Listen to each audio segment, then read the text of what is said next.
नमस्कार भाइ बहिनीहरू। तपाईँहरूमध्ये धेरैजनाले नेपाल प्रहरी, सशस्त्र प्रहरी, जनपद प्रहरी, आरबीको तयारी गर्दै हुनुहुन्छ। तर मनमा एउटा डर छ, मलाई थाहा छैन कहाँबाट सोधेछ, कसरी पढ्ने र म जिरोबाट सुरु गर्न सक्छु कि सक्दैन। आज म तपाईँहरूलाई एकदमै जिरोबाट सिकाउने छु। लिखित परीक्षा के हो, कुन कुन विषयबाट प्रश्न आउँछ, कसरी पढ्ने, कसरी पास हुने, सबै कुरा टिचर जस्तो कक्षामा पढाए जस्तो तपाईँहरूलाई बुझाइदिन्छु। पुरै डाउट क्लियर गराइदिन्छु। यो 6 भागमा छ है। भिडियो अलि ठुलो हुनसक्छ होइन।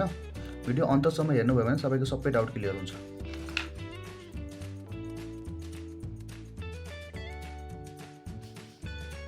पार्ट 1 है, प्रहरी जवान लिखित परीक्षा।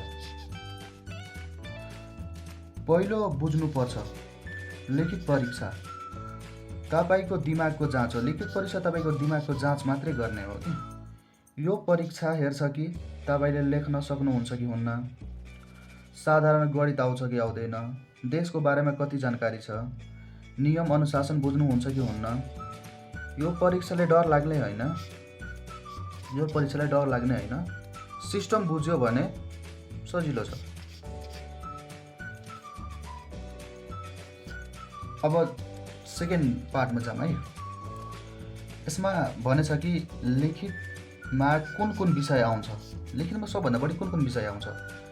सबै प्रहरी, नेपाल प्रहरी, सशस्त्र प्रहरी, जनपद प्रहरी, सबै प्रहरीमा सेमै खालले क्वेसन आउँछ, लगभग सेमै खाले। अलिअलि आइक्यूको मात्रै फरक हुन्छ, बाँकी सबै कुरा सेमै आउँछ।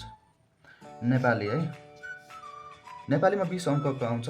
त्यसमा सबभन्दा पहिला आउँछ राष्ट्रिय गान, चिठी, शब्दको अर्थ, वाक्य र खाली ठाउँ। यति भयो भने तपाईँ आधा त्यो इक्जाम पास हुनुभयो क्या। सबभन्दा बढी तपाईँले नेपालीमा हेर्छ कि तपाईँले नेपाली लेख्नै आएन भने अरू केही आउँदैन भनेर तिनीहरू सोच्छ क्या। त्यसलाई नेपालीमा तपाईँले एकदम राम्रो राइटिङ हुनु पर्यो र एकदम मिलाएर स्ट्रक्चर एकदम सेम हुनु पर्यो कि एकदम राम्रो हुनु पर्यो। तपाईँले प्र्याक्टिस गर्नुपर्छ अलि है। यसको म पर्सनल भिडियो भोलि लिएर आउनु छु, तपाईँ हेर्नु। तपाईँ सेम त्यस्तै गर्नुभयो भने तपाईँलाई कोही परीक्षामा फेल गराउन सक्दैन, म अति ग्यारेन्टीको साथ भन्न सक्छु है। र सेकेन्ड हेरौँ है, इङ्ग्लिस। इङ्ग्लिसमा सोध्छ कि ट्रान्सलेसन सोध्छ, फाइन्ड द ब्ल्याङ्क सोध्छ, मेक सेन्टेन्स सोध्छ, मिनिङ सोध्छ र म्याचिङ सोध्छ। यति मात्रै सोध्छ क्या। यति तपाईँ हुनुभयो भने पास त 100% क्या होइन। यति तपाईँले सिक्नुपर्छ। यसको भिडियो पनि म भन्नुहुन्छ भने पर्सि लिएर आउनेछु है। सिम्पल इङ्ग्लिस आउँछ मात्रै के, ग्रामर त हार्ड हुँदैन है। ल अब त्यसपछि आउँछ हाम्रो गणित, म्याथ है। यो पनि 15 मार्क सोध्छ। जोड घटाउ गुणा भागा, प्रतिशत, नाफा नोक्सान, साधारण ब्याज दर र दूरीको समय। यति मात्रै सोध्छ। यो तपाईँले भनौँ न 5, 6, 7, 8मा पढाएको जस्तै त्यस्तै क्वेसन हो कि, बढी हार्ड हुँदैन। तपाईँहरू एकदम माइन्ड हुन्छ नि कुल गरेर पढ्नुभयो भने म तपाईँको सबै भिडियो गाइड गरेर तपाईँले बताइदिन्छु होइन। स्टेप बाई स्टेप प्रत्येक दिन म नेपाली, इङ्ग्लिस, म्याथको 3टै ल्याउनेछु।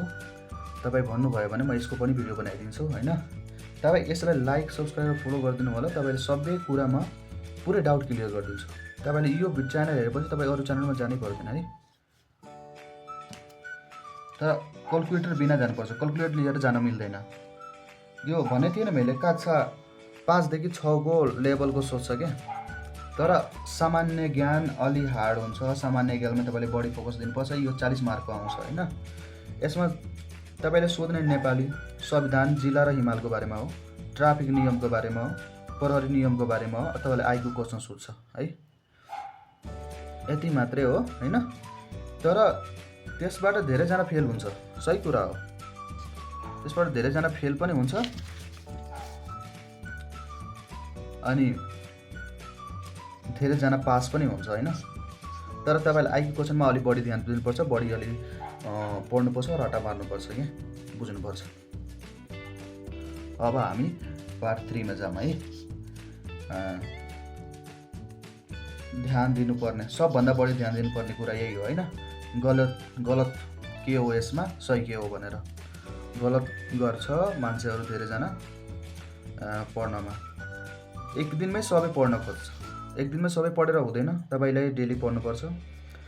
गाह्रो किताब किनिहाल्छ, पढ्नै गाह्रो हुन्छ त्यसलाई।